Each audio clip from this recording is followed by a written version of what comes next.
Hey, welcome back to Living Christian. Today we're going to be doing a quick Bible review of the new translation, the Legacy Standard Bible. We're going to be looking at the Handy Size edition, and it's the first edition, so stay tuned.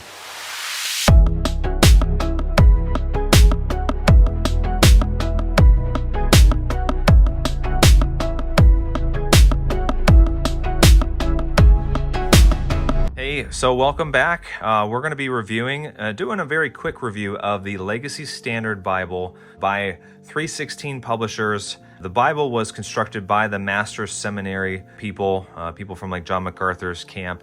And basically what the Legacy Standard Bible is a new update to the New American Standard Bible. So kind of almost alongside the 2020 update that the NASB went into, the Master's Seminary got the rights and permissions to update the NASB 95 to what they wanted to do. And to my understanding from watching the translation videos that are on the process and the flow and everything that you can find on YouTube, is that the Legacy Standard Bible it takes some elements from the 71 translation and the 95 translation and digs back into the King James Version, which a lot of the translations that we have now are based out of in one way, shape, or form, or at least in part that way.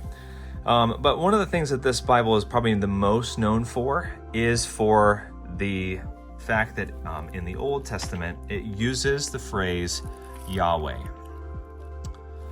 So let me just see if I can find, even like right here, just flipping. There's Yahweh right there in the text. So probably what it's most known for. It's not the thing that, I appreciate that, but it's probably not the thing that gravitated me to this Bible more than anything else.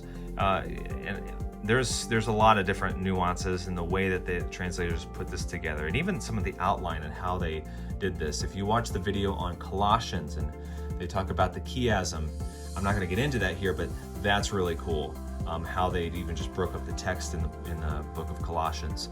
Then you've got the things like, it's not just fool in Proverbs, it's a wicked fool or it's a ignorant fool.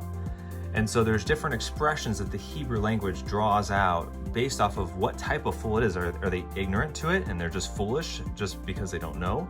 Or are they foolishly doing something because they know it's wrong, and so the Bible would call them a wicked fool? Someone who is actively sinning is foolish that way. So a lot of cool different nuances. I'd encourage you to watch the videos. I might link that up. But hey, you didn't come here to learn about why or what the translation looks like. You probably came to watch what does this Bible look like, comparing it to others. So I got the blue edition. I'm a blue Bible fan. They've got these beautiful ribbons. A long time ago, I would have said, why do ribbons exist? Then I would have said, why do people have long ribbons? And now I feel like I'm in that camp where, even though I feel like these are decent sized ribbons, I would actually prefer them to be longer, just from a preference standpoint. But I'm not handy enough or brave enough to re-ribbon these myself. And I'm probably not going to spend the money for someone else to do that. But you've got the gold stamping, you've got 5 raised hubs or spine ribs. You probably heard it in different ways. Steadfast Bibles, which is 316 Publishers, is the manufacturer of this. I believe it's this is the first edition, and you'll see that here. The first edition, made in the Netherlands, Royal Jongbloed. It's Smythe sewn. You've got Shamar goatskin leather, top grain leather, and then a calfskin liner. All of it's beautiful. It's edge lined. There's so much to like about this Bible. One thing I've just appreciated with the way that the Legacy Standard has done these is that all of their Bibles have the exact same format, so that if you have different versions, whether you have the wide margin, obviously these would be all leather editions. If you have I should say goatskin leather editions, whether it's the wide margin, if it's the two column verse by verse, or the new ICR version, or sorry, ICR inside cross-reference edition. These all line up the same. So just a cool thing. They just the consistency I appreciate. the Bible opens, and I've not spent much time within the first part of the Bible. I've done a little bit of reading through the Old Testament, but mainly when I've used this, it's been in the New Testament, primarily because, you know, this is not my primary translation. The NKJV would be my primary translation. This has already very quickly shot up to be my second favorite translation. The NASB was my second favorite. I think what the Legacy Standard Bible translators have done is they've actually made the NASB more readable and also more literal in many ways. And there's even some things that they do here in the Legacy Standard that replicate the New King James or the King James Version. Like in John 3:16, they say only begotten Son, and they give some clarification as to why they chose that. So that's some really cool stuff. I got the indexed edition, and it is a blue under gold.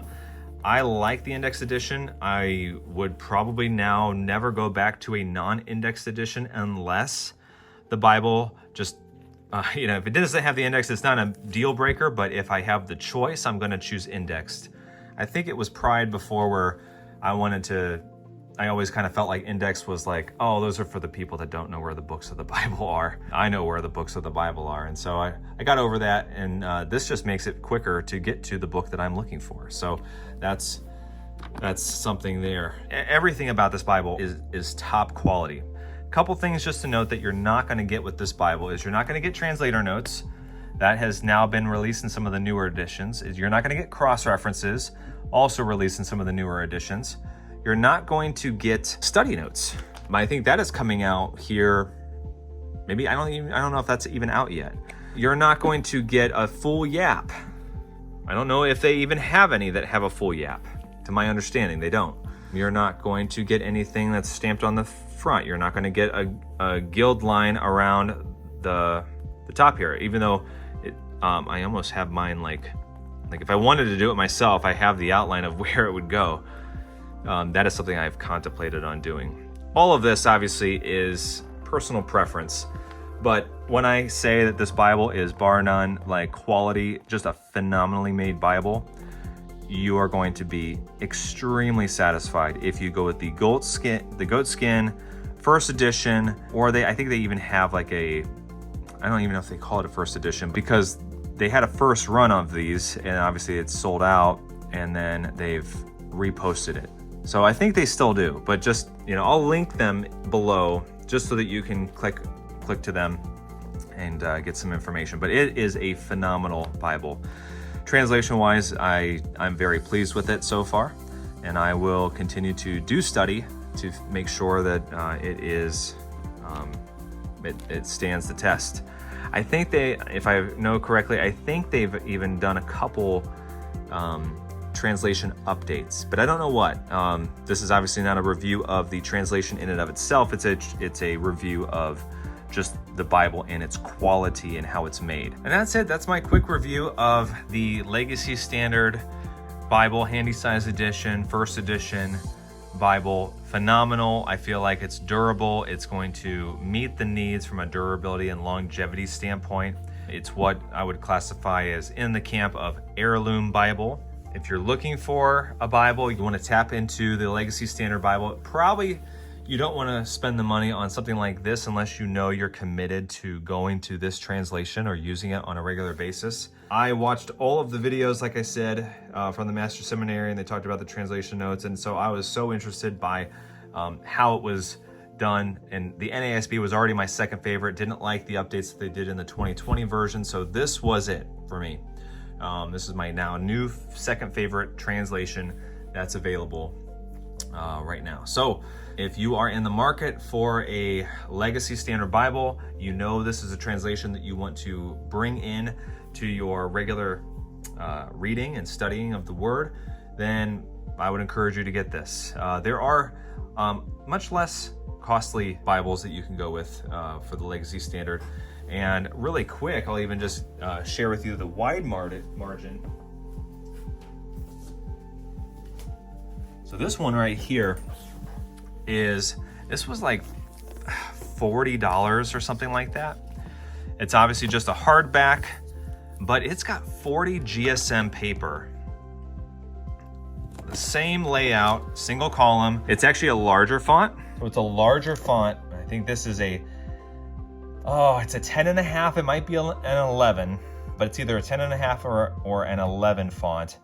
The handy size is a 9.5, and just personally, as I get older, my eyes are getting worse, and so the 9.5 just is starting to not cut it for me. So as much as I love a handy size Bible, I mean, the Skylar personal size is a phenomenal size, but that 8.5 font is just, I can't do it.